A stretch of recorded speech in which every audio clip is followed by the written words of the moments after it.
evening. Welcome to our first Irvington Presbyterian Christmas Carol radio show.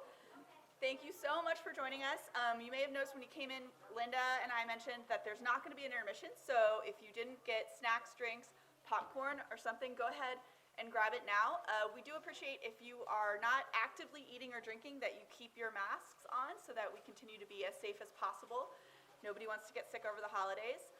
But thank you for joining us. This is a fundraiser for our partners in mission in Reynosa, Mexico, Faith Ministries. We've been partners with them in different aspects for many, many years.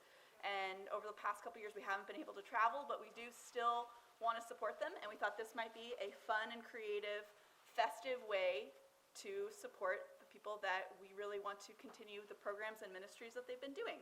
So thank you for being a very important part of that. And outside of that, as I say in worship, we invite you to put all other matters outside of your mind and let us take you to a journey into 1946.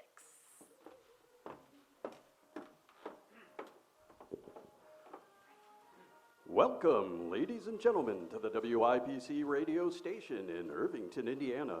We welcome you all here in the studio for tonight's live broadcast of Charles Dickens' classic, A Christmas Carol. We are glad to have you with us tonight and would like to remind you that here in 1946, we're thrilled to share modern technology, the cutting edge and far-reaching radio waves where laughs, gasps, sobs, or strange tunes or dings from pockets or purses will be picked up on microphones. So please plan accordingly. Some are welcome, others are quite the distraction. Snacks and drinks are available for sale in the back of the station, and all proceeds from tonight's show go to supporting our good old pals and partners in mission at Faith Ministry, all the way in sunny Reynosa, Mexico. This evening's performance is brought to you by our sponsor, LS Airs. Don't forget to pick up any of those last-minute gifts at LS Airs department store. Enjoy festive window displays, visit with Santa, and stay for lunch at the tea room. Remember, the best gift for Christmas is that Airs look. And now let us begin this evening's performance of A Christmas Carol, broadcasting live on WIPC in Irvington. Tonight, we have a very special show for you all, very special indeed, because our guest stars are in town for one night and one night only, except for when they did the performance last night. They're all originally from right here in Irvington, but have since gone on to become household names as stars of the stage and screen. Each one a celebrated man or woman of sport, big city radio, and international prominence. Still, they never forgot their roots here in little old Irvington and have all agreed to come back tonight to share in this special Christmas time performance for a great cause. So, without further ado, let me introduce the stars of tonight's performance, beginning with beloved star of stage and screen, voicing Ebenezer Scrooge, Irvington's very own Sir Angus Mclaren. A world-renowned actor, Sir Mclaren has played for kings, queens, and heads of state around the world. Next, we have George Julian. Acclaimed chef and restaurateur, his cookbook, Flavors of the Legend, has made its way into kitchens around the country. Next is Jimmy the Heartbreaker Harton, famed IndyCar driver and well-known man about town. Songbird Mandy Powell is up next. Ms. Powell's enjoyed a successful career on Broadway, and her most recent Christmas record is being played around the clock on stations all across the US of A. Next up we have Sarah Bana, Hollywood darling and fashion icon, currently topping the box office from coast to coast. You'll find her gracing the next cover of next month's Vogue. And finally, our narrator, Ellen Ellenberger. Ellen is a celebrated author and historian of spook and specter stories throughout history. Copies of her books are available at LS Airs today. And now to our main program. The WIPC radio station presents Charles Dickens' A Christmas Carol. Marley was dead to begin with. There's no doubt whatsoever about that. Old Marley was as dead as a doornail. Scrooge knew he was dead, of course. They were partners for many years. Scrooge was his sole executor, his sole friend, and his sole mourner. Scrooge never painted out old Marley's name. There it stood, years afterwards, above the warehouse door at the firm of Scrooge and Marley. What a tight-fisted, nose-to-the-grindstone was Scrooge, and the cold within him didn't thaw 1 degree at Christmas. Once upon a time, on Christmas Eve, Scrooge sat busy at his counting house. He kept his eye on his clerk, Bob Cratchit, who was in a dismal little cell copying letters. It was just before closing time when through the door came Scrooge's only nephew, Fred. Merry Christmas, Bob. And the same to you, Fred. A Merry Christmas, Uncle. God save you. Bah, humbug. Don't be cross, Uncle. What else can I be when I live in such a world of fools as this? What is Christmas time to you but a time for finding yourself a year older, but not an hour richer? If I could work my will, every imbecile who goes about with Merry Christmas on his lips should be boiled in his own pudding and buried with the stake of holly in his heart. Uncle. Nephew, you keep Christmas in your own way and let me keep it in mine. Keep it? But you don't keep it, Uncle. Leave it alone then. Much good it may do you. Much good has it ever done you. There are many things from which I have derived good but not profited. Christmas among them. And I've always thought of Christmas as a kind, forgiving, charitable, pleasant time. The only time I know of in the year when men and women open their hearts freely and think of people below them as fellow passengers to the grave. And though it has never put any gold or silver in my pocket, I believe it's done me good, and I say, God bless it. God bless it indeed. Let me hear another sound from you, Bob Cratchit, and you'll keep your Christmas by losing your employment. And as for you, nephew, you're such a powerful speaker, I wonder you don't go into Parliament. Don't be angry, Uncle. Come dine with us tomorrow. No. But why? Why did you marry against my wishes? Because I fell in love. Good afternoon. I want nothing from you. Why can we not be friends? Good afternoon. I'm sorry with all my heart to find you so stubborn, but I'll keep Christmas humor to the last. A Merry Christmas to you, Uncle. Good afternoon. And a Happy New Year. Good afternoon. Merry Christmas to you and your family, Bob. Same to you, Fred. There's another fellow, my clerk, with 15 shillings a week and a wife and a family talking about Merry Christmas. I'll retire to Bedlam. Scrooge or Marley? I believe, have I the pleasure of addressing Mr. Scrooge or Mr. Marley? Mr. Marley has been dead 7 years ago tonight. You have the pleasure of addressing Mr. Scrooge. Well now, Mr. Scrooge, at this festive season of the year, it is more than usually desired that we make some slight provisions for the poor and destitute, who suffer greatly at the present time. Many thousands are in want of common necessities, and hundreds of thousands are in want of common comforts, sir. Are there no prisons? Plenty of prisons. And the union workhouses? Are they still in operation? They are. Still, I wish I could say they were not. The treadmill of the poor law in full vigor, then. Both very busy, sir. I'm very glad to hear it. As they scarcely furnish Christian cheer of the mind or body, a few of us are endeavoring to raise a fund to buy the poor some eat and drink and means of warmth so what shall I put you down for? Nothing. Oh, you wish to be anonymous? I wish to be left alone. Since you asked me what I wish, that is my answer. I don't make merry myself at Christmas, and I can't afford to make idle people married as well. I hope to support the establishments I have mentioned. They cost enough, and those who are badly off must go there. Many can't go there, and many would rather die. If they would rather die, then they had better do it and decrease the surplus population. It's enough for a man to understand his own business and not to interfere with other people's. Mine occupies me constantly. Good afternoon.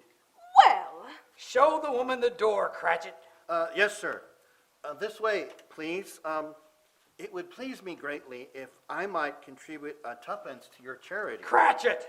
Coming, Mr. Scrooge. you are the most generous soul, sir, which is far more than I can say for your employer. Cratchit! Coming. Merry Christmas to you. And to you, sir.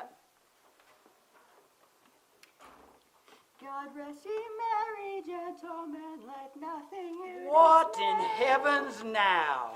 Let me see about it. Remember Christ our Savior was born on Christmas Day. Humbug! Off with you, boy. Go and haunt someone else. To save us all from Satan's powers when we were gone astray. Mr. Scrooge. What is sir? it, Cratchit?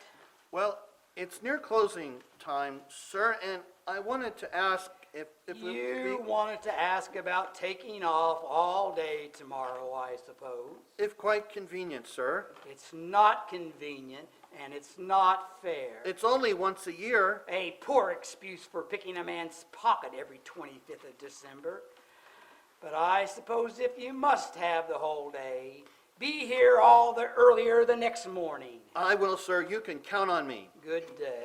And to you, sir, a Merry Christmas. Humbug! And with that, the office closed in a twinkling. Bob Cratchit went down a slide on Cornhill 20 times in honor of it being Christmas Eve, and then ran home to Camden Town as hard as he could pelt to play with his family at Blind Man's Bluff. Scrooge took his melancholy dinner in his usual melancholy tavern, and having read all the newspapers and beguiled the rest of the evening with his banker's book, went home to bed. Scrooge's chambers had once belonged to his deceased partner, Marley. They were a gloomy suite of rooms where nobody lived but Scrooge.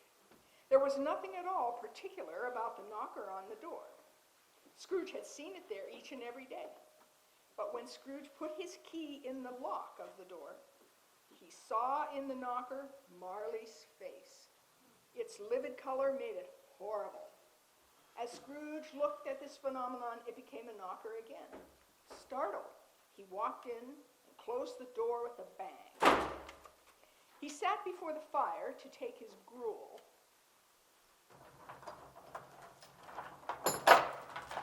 Then came a clanking noise from deep down below, as if some person were dragging a heavy chain.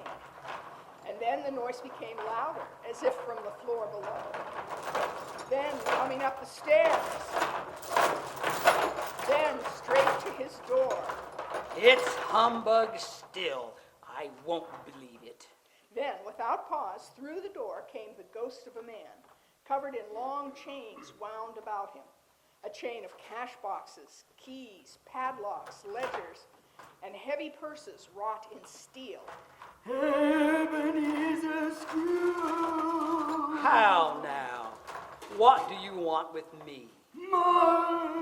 Who are you? Ask me who I was. Who were you then? You're peculiar for a shade. In life, I was your partner, Jacob Marley. Humbug.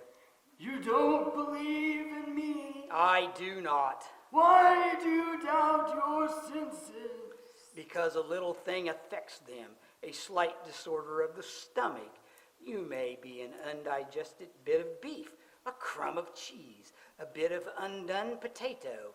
There's more gravy than of grave about you, whatever you are.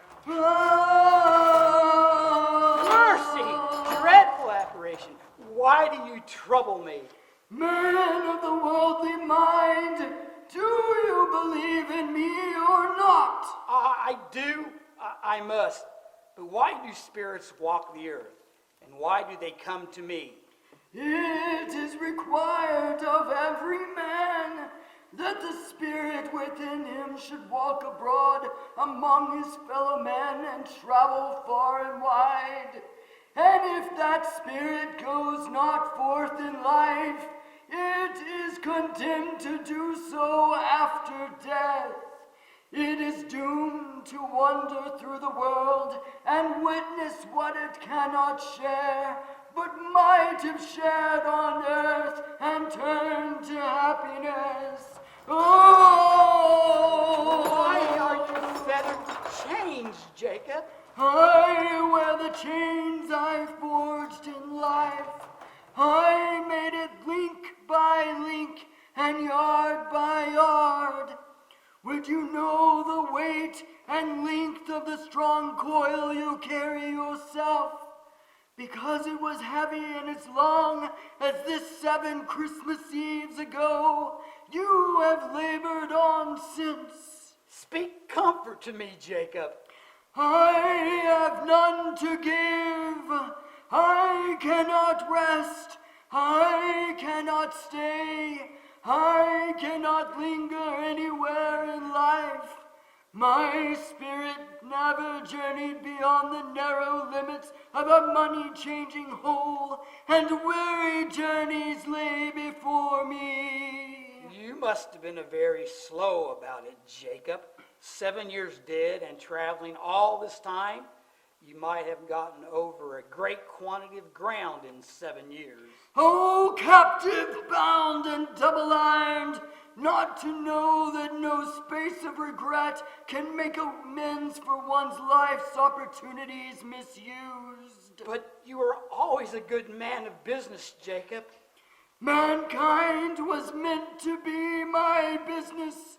The common welfare was my business. Charity, mercy, forbearance, and benevolence were all my business. The dealings of my trade were but a drop of water in the comprehensive ocean of my business. At the time of this rolling year I suffer most. Hear me, my time is nearly gone. I will. Don't be hard upon me, Jacob, I pray. I am here tonight to warn you. You have yet a chance and hope of escaping my fate, Ebenezer. You were always a good friend to me, Jacob.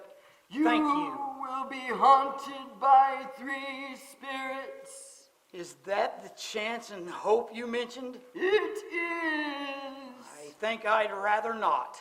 Without their visits, you cannot hope to shun the path I tread. Expect the first when the bell tolls 1. Couldn't I just take them all at once and have it all over with, Jacob? Look to see me no more, and look for that. For your own sake, you remember what has passed between us. Jacob! Jacob! When Scrooge awoke, he found himself face to face with a strange figure, with the stature of a child and a face with not a wrinkle, yet with white hair, as if with great age. Ebenezer Scrooge. Are you the spirits whose coming was foretold to me? I am. Who and what are you? I am the ghost of Christmas past. Long past? No, your past. What business brings you here? Your welfare.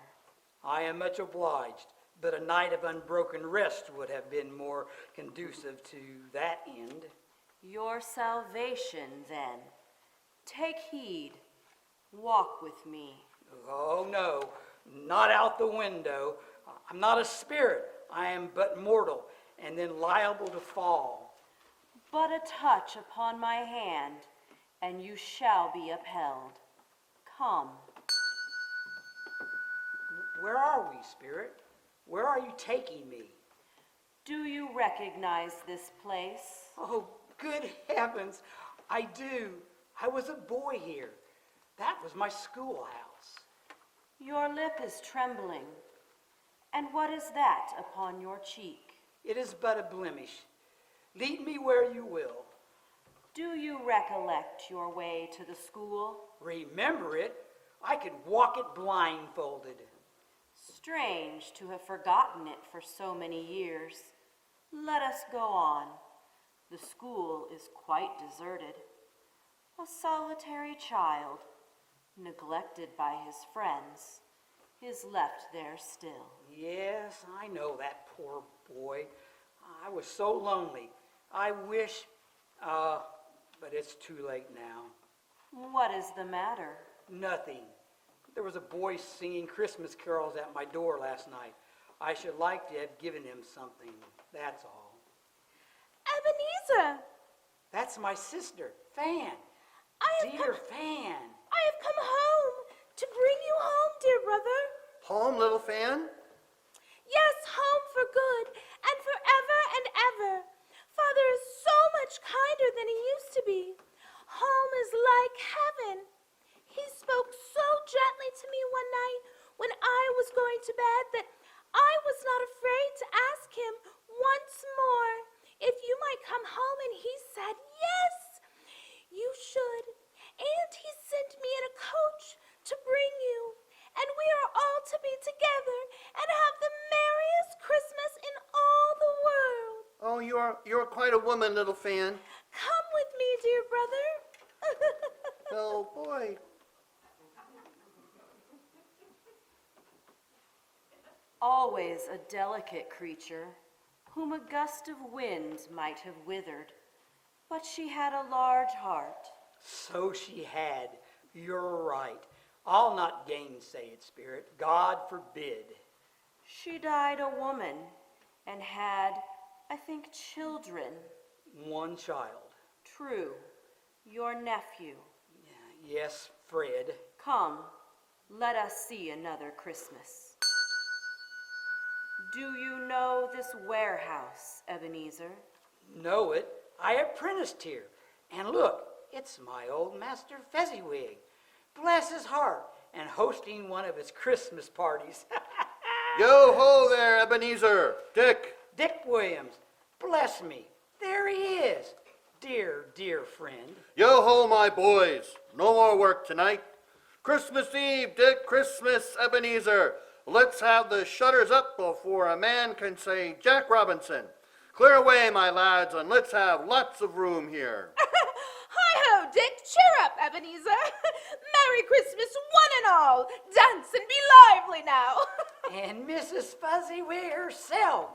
Never will I forget her smile. Oh, my dear, you have outdone yourself with a spread fit for a king himself.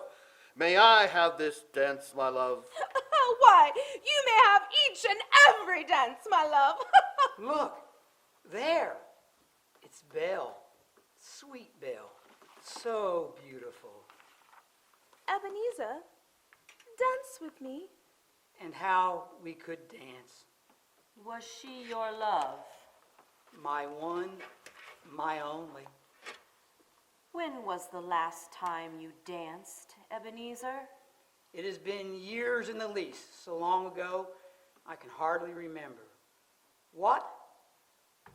I would give to join them right now. A small matter to make these silly folk so full of gratitude. Small? Why is it not? He has spent but a few pounds. Is that enough to deserve such praise? It isn't that, Spirit. The happiness he's given is quite as great as if it cost a fortune.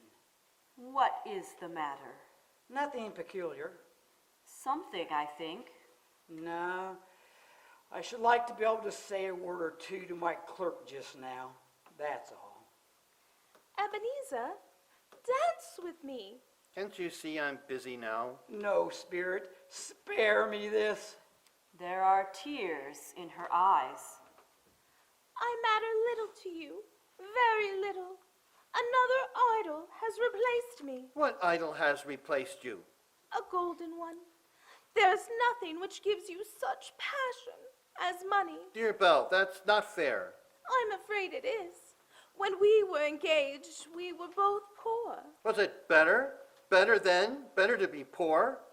Better, at least, to be happy. You are changed. You were another man then. I was a boy, and you blame me because I've grown wiser? Have I ever tried to break our engagement? In words, no, never. In what then? In a changed nature, in an altered spirit, and everything that made my love of any value in your sight. So, I release you from your promise. Belle, Oh, at first it may cause you pain to lose me, a very brief pain, but soon it will be dim, like a half-remembered dream, an unprofitable dream. And you would be glad to be awake from such a dream. May you be happy in your life that you have chosen, Ebenezer. Belle, don't go. Ebenezer, where is your bell going? Oh, Mrs. Fezziwig, I fear she has fallen out of love with me. Oh, well, why not go to her? I'm unsure I have the power to change, to be the man she wants me to be.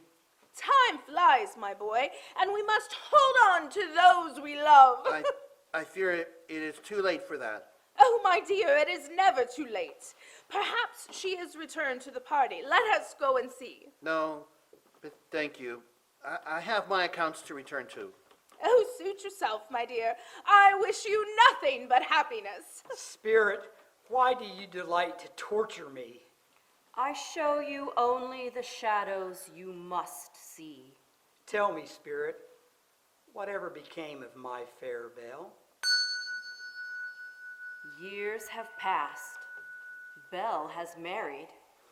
The man she is married to is now by her side. That might have been me. She might have called me husband. Spirit, please, show me no more. Listen to them, Ebenezer. Belle, I saw an old friend of yours this afternoon. Who was it? Guess. Oh, how can I? Try. I don't know. By the tone of your voice, I will guess it was Mr. Scrooge. Mr. Scrooge it was.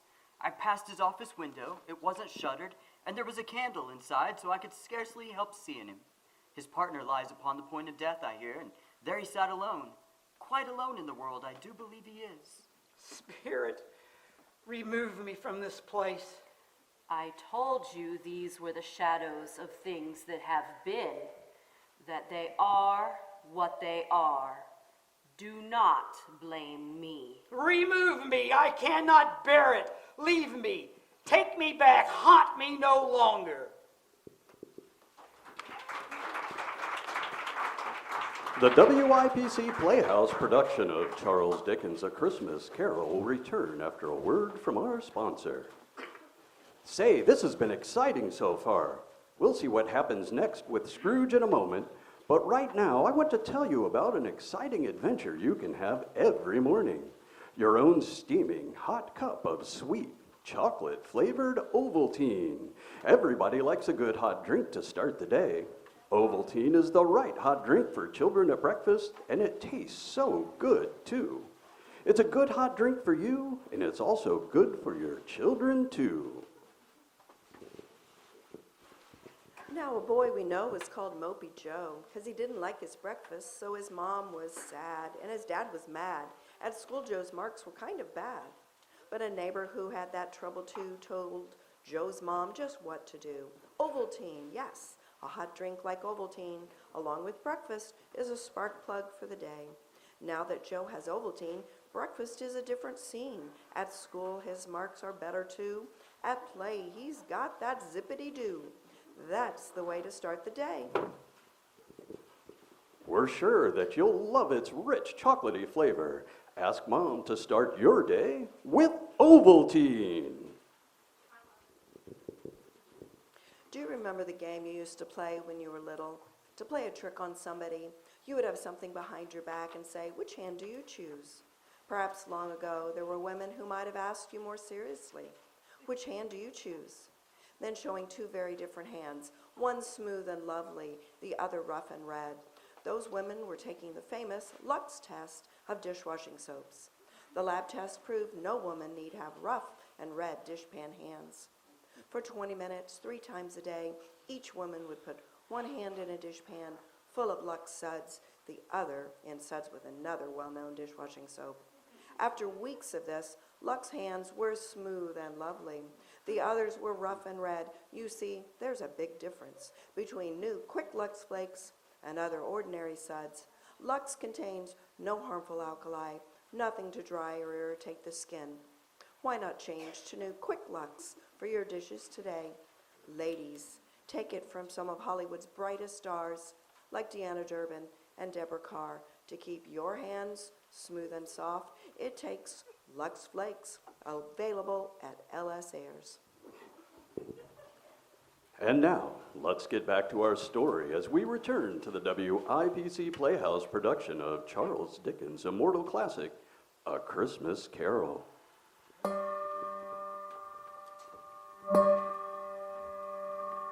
When the clock struck 2, Scrooge woke in his own bed just in the nick of time to greet the second spirit Jacob Marley had promised. He wondered from where the specter would appear, as he did not wish to be taken by surprise. Then he became aware of a great blaze of light from the adjoining room. He got up and shuffled to the door. It was his own sitting room, but it had undergone a surprising transformation. The walls and ceilings were hung with living greens and gleaming berries. Heaped on the floor to form a kind of throne were turkeys, geese, game, suckling pigs, long wreaths of sausages, pies, puddings, barrels of oysters, and bowls of punch. Upon this throne sat a jolly giant with a glowing torch in the shape of Plenty's horn, which he held up to shed its light on Scrooge as he came peeping round the door.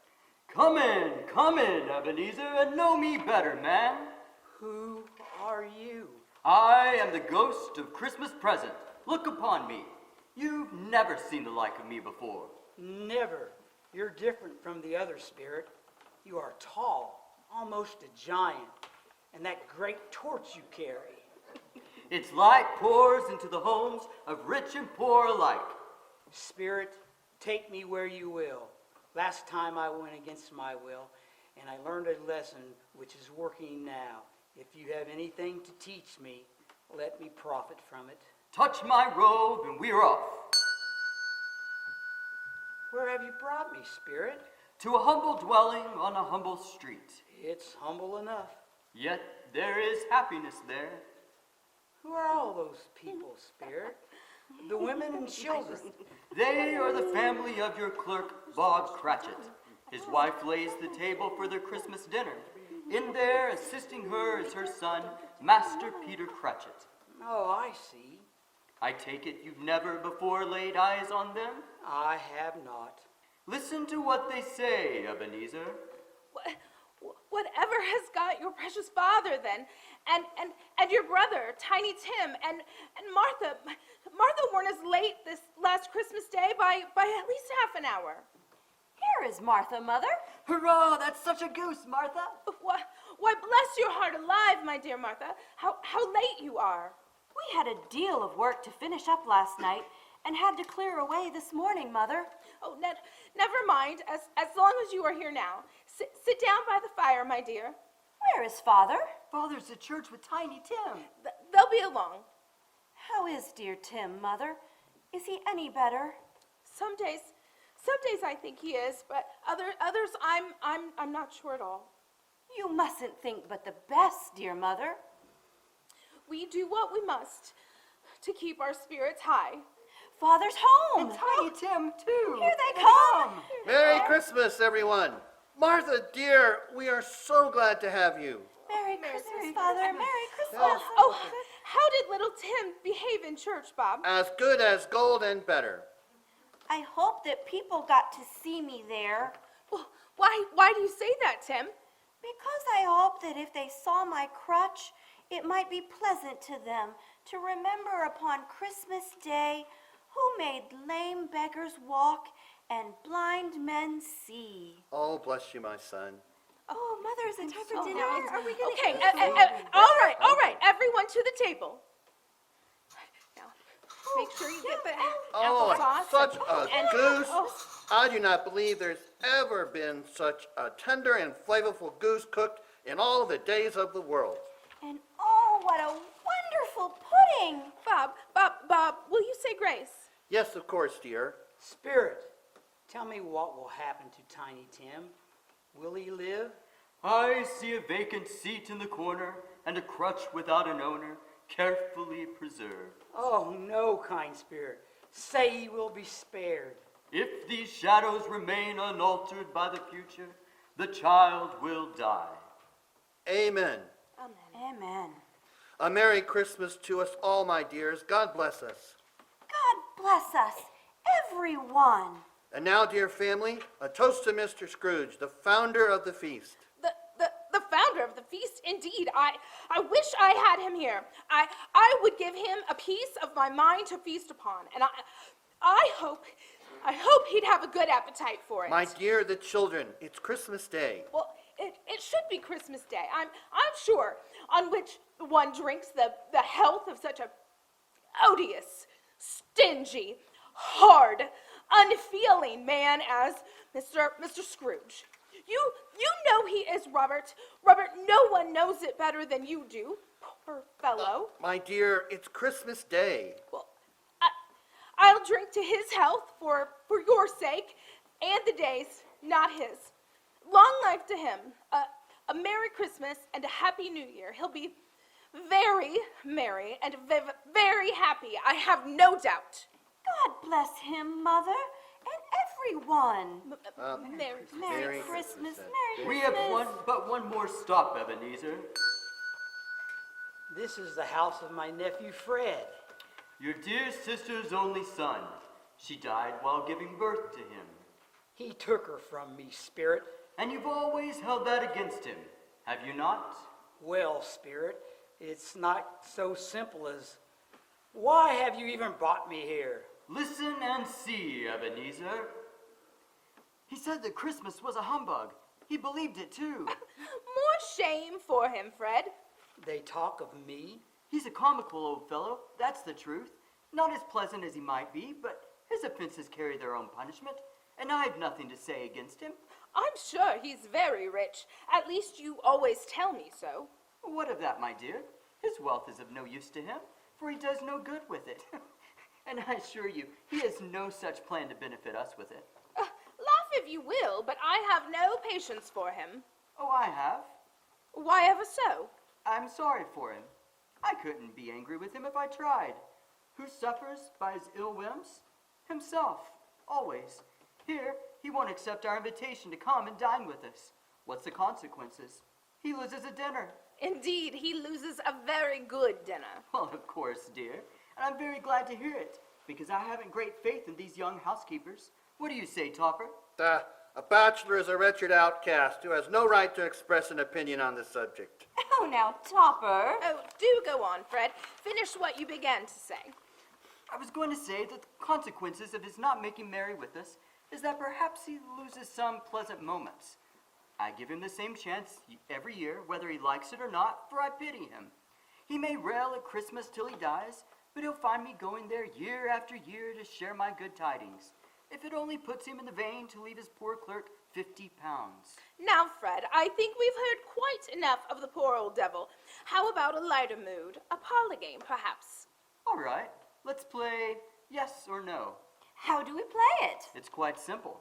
I shall think of something, and the rest of you must find out what. You may ask me questions, but I will only answer you with either yes or no. Have you already thought of something, Fred? I have. Is it an animal? Yes. Does it growl and grunt? Yes. Does it walk the streets of London? Yes. Does it live in a menagerie? No. Is it a hippopotamus? No. Is it a donkey? No. A bear? No. I have it figured out. I know what it is, Fred. I know the answer. What is it? It's your Uncle Scrooge. Yes! But Fred, I asked if it was a bear, and you should have said yes, as indeed he is. Hark! The hour has come. Oh, no, not yet, not yet. There are still things I wish to learn. These you will learn from another spirit, Ebenezer. He's given us plenty of merriment, I am sure, and it would be ungrateful not to drink to his health. Merry Christmas and a Happy New Year to the old man, wherever he is. He wouldn't take it from me, but may have it nevertheless, to Uncle Scrooge. To Uncle Scrooge.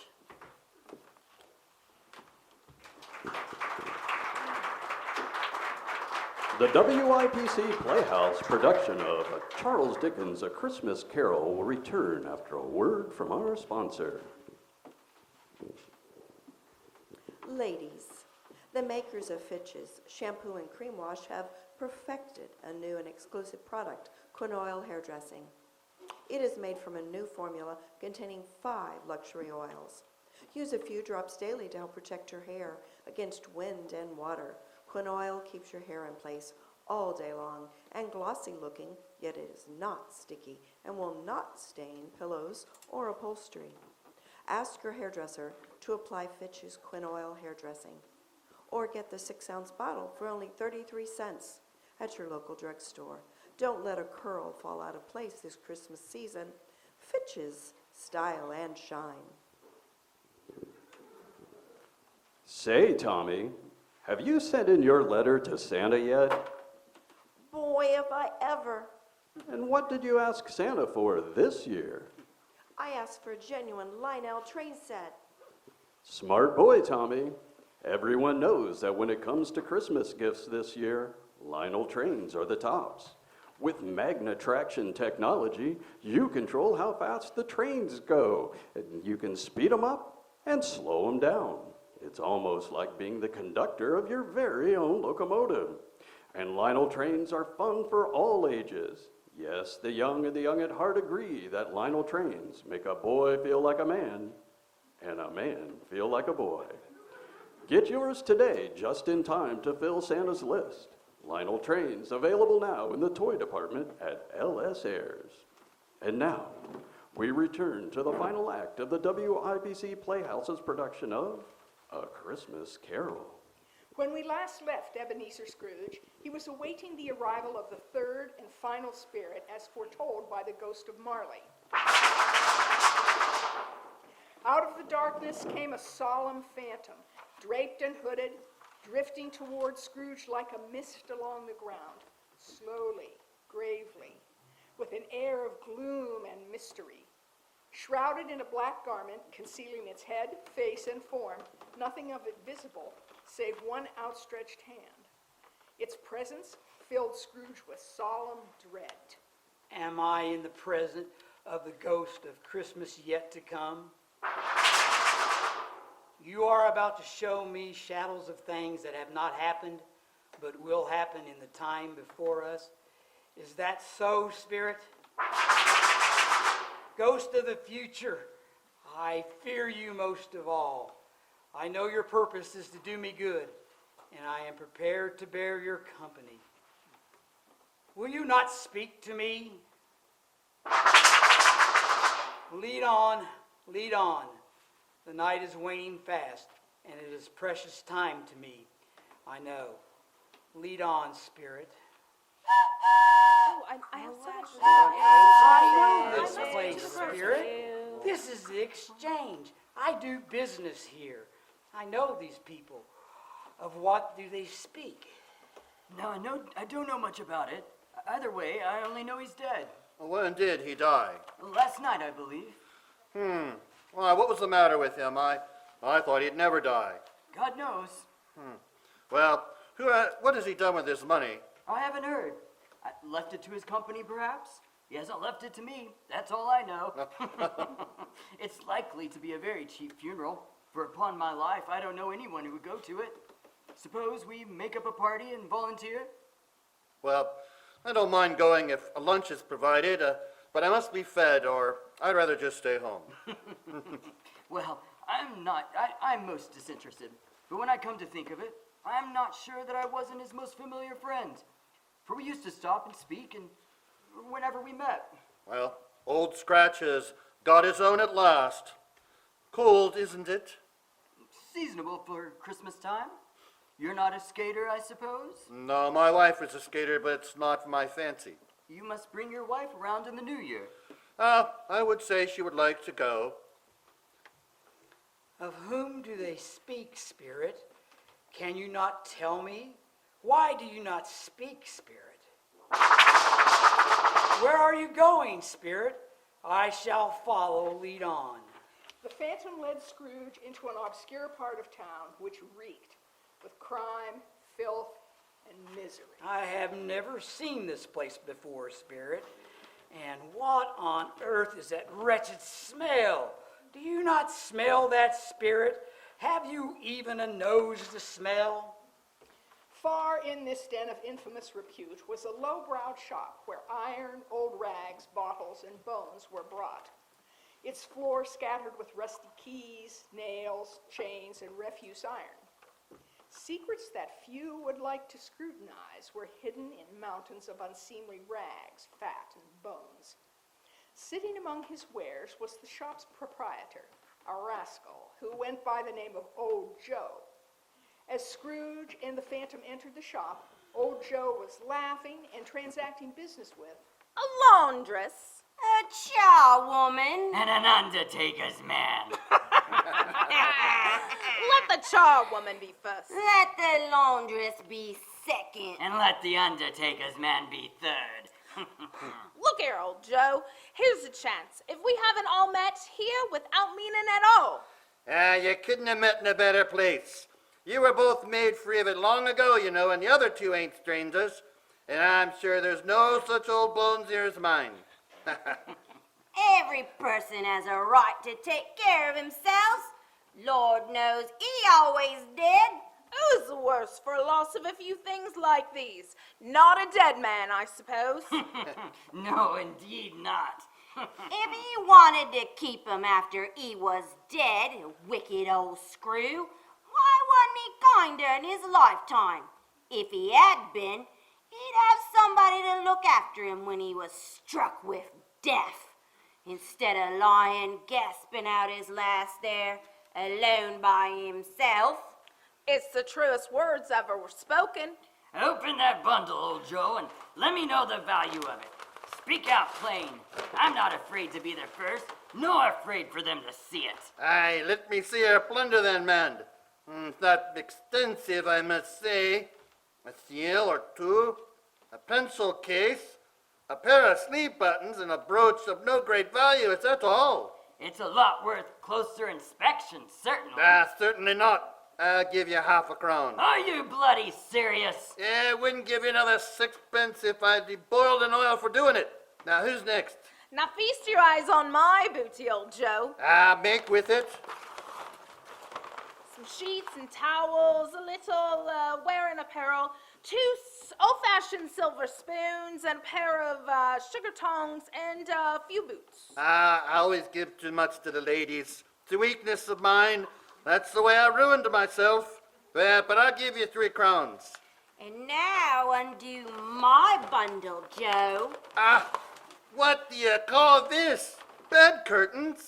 Yeah, bed curtains. You don't mean to say you took them down, rings and all, with them lying there? Yeah, I do. Why not? His blankets? Whose else do you think?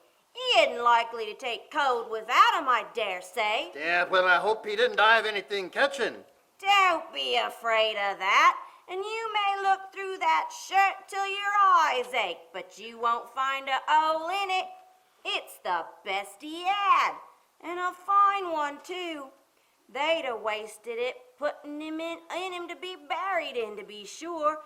And if it hadn't have been for me, somebody was fool enough to go and do it, but I took it off again.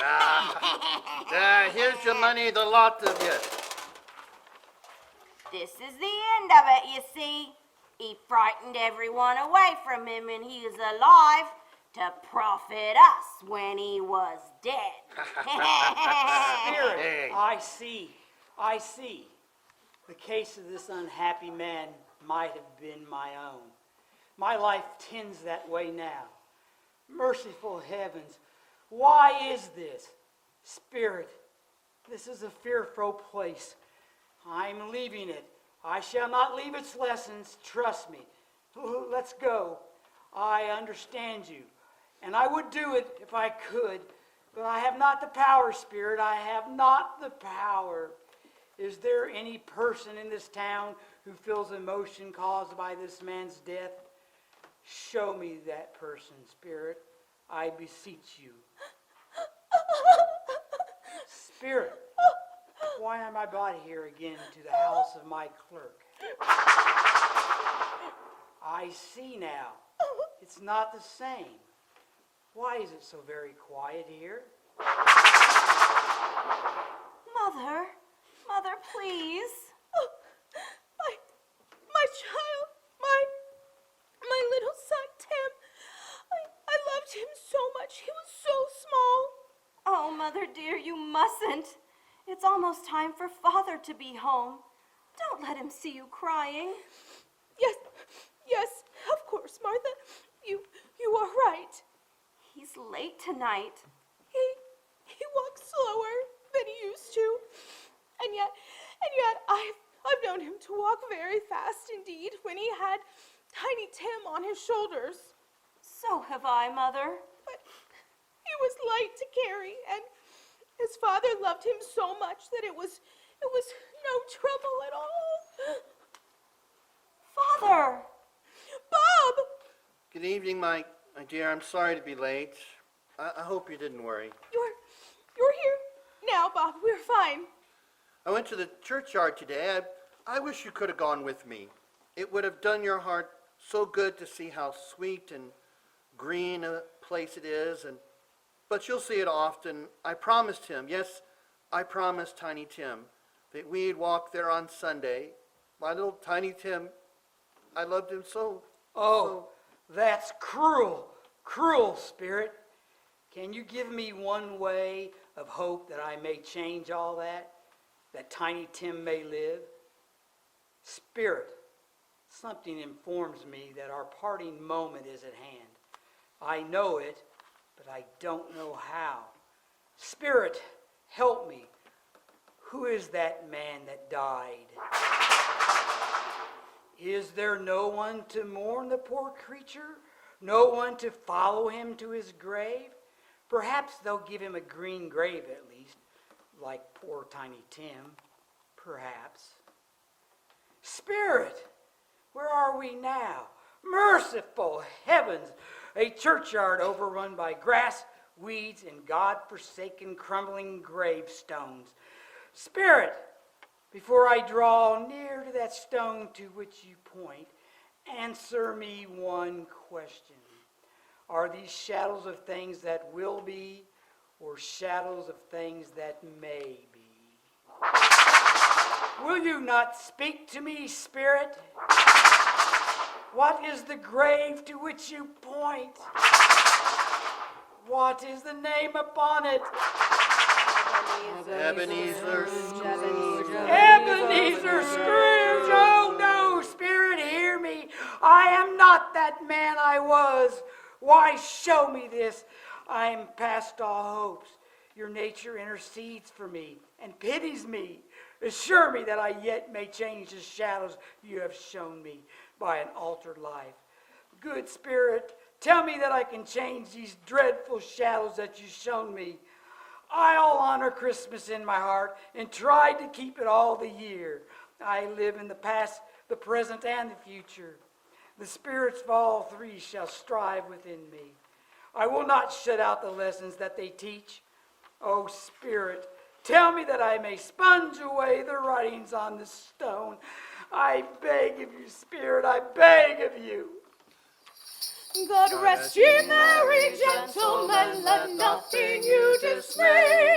Remember Christ our Savior was born on Christmas Day to save us all from Satan's power when we have gone astray. Spirit, I have learned. I beg you. Where? Can it be? This is not my bedpost. Am I in my own bed? I am. My bed curtains are not torn down. Here they are, ringing rings and all. I don't believe I know what day of the month it is. I don't know how long I've been amongst the spirits. I don't know anything. I'm quite a baby. Never mind. I don't care. I'd rather be like a child. Heaven and Christmas be praised. Oh, tidings of comfort and joy, comfort and joy. Heavenly skies, sweet breath of fresh air, and merry bells. Oh, glorious, glorious. You there, boy. What's today? What, sir? What day is it today, my fine fellow? Today? Why, today it's Christmas Day. It's Christmas Day. I haven't missed it. The spirits have done all that work in one night. They can do anything they like. Of course they can. Hello, my fine fellow. Hello. Do you know that poultry in the next street at the corner? I should hope I did. An intelligent boy, a remarkable boy. Do you know whether they've sold that prize turkey that was hanging up there? Not the little prize turkey. The big one? What a delightful boy. It's been a pleasure talking to him. Yes, my buck. It's hanging there now. It is? Well, go and buy it, will you? And tell them to send it to Bob Cratchit and his family in Camden Town. And mind you, they're not going to know who paid for it. Go along, my lad. Here's a half a crown for your troubles. Yes, sir. I will, sir. Right away. Merry Christmas to you. And Merry Christmas to you, my lad. Never have I felt this way. I'm as light as a feather. I'm as happy as an angel. I'm as merry as a schoolboy. A Merry Christmas to everyone. A Happy New Year to all. Hello, hello. Merry Christmas. Merry Christmas. And like that, Scrooge went out into the streets of old London town on Christmas Day with new eyes. The sights and sounds of Christmas filled him with joy as he made his way among his fellow men. Oh, well, Merry Christmas. Merry It's Christmas. nice to see you. I can't. Merry It's such Christmas. a lovely Merry- weather out today. Merry Christmas. Merry Christmas to you both. You too, sir. Merry Christmas. My dear woman, how do you do? Didn't you call my office just yesterday evening regarding to that charity? Why, Mr. Scrooge, is that you? Yes, that is my name, but I fear it may not be pleasant to you. I hope you succeeded yesterday.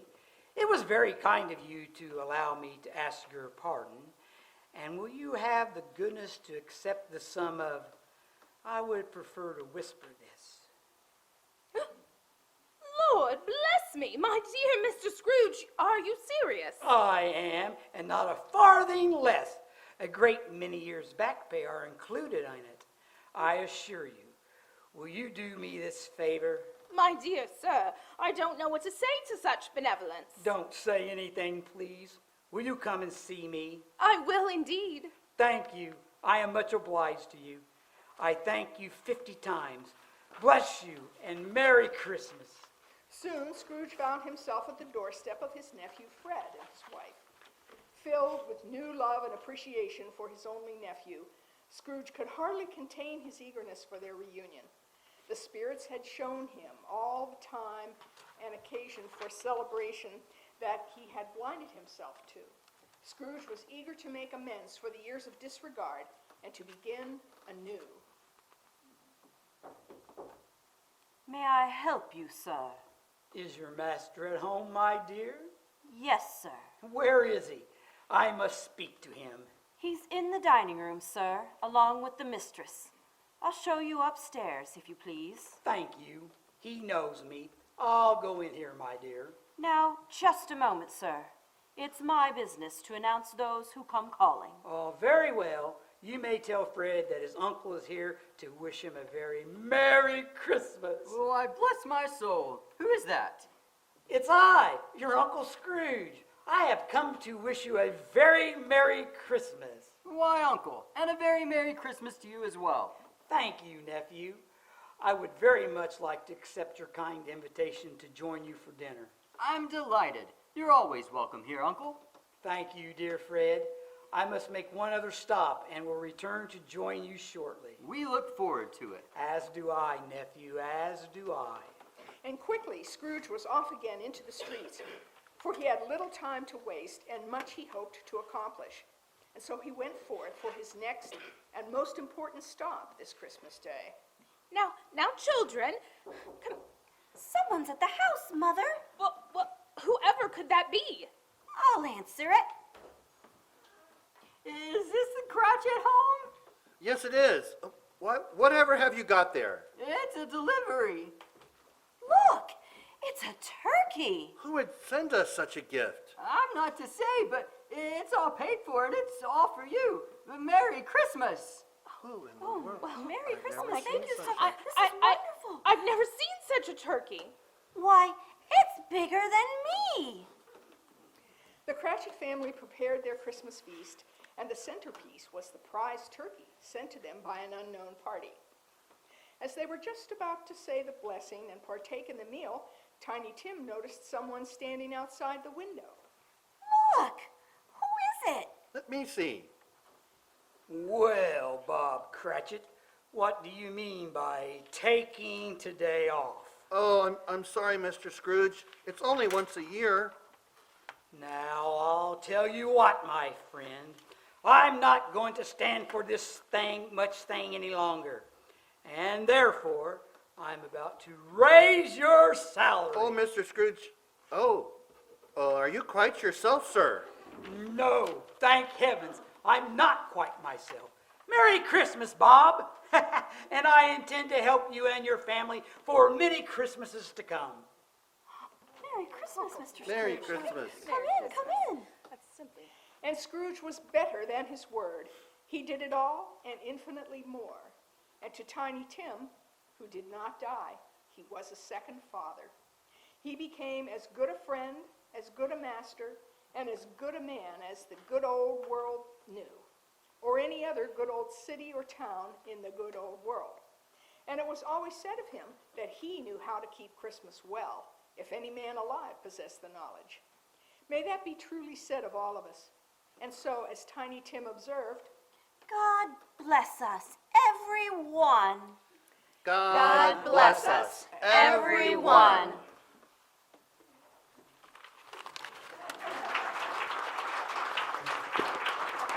This has been the WIPC Playhouse presentation of Charles Dickens' A Christmas Carol, featuring Sir Angus Mclaren, George Julian, Jimmy the Heartbreaker Harton, Mandy Powell, Sarah Bonner, and our narrator, Ellen Ellenberger. We would also like to thank our sound effects master, Michael Brocker, our studio decorator and advertisement specialist, Pat Lewis, and especially Maureen Wilson, our director. And for everyone here at WIPC, this is Craig Shaw wishing everyone a Merry Christmas.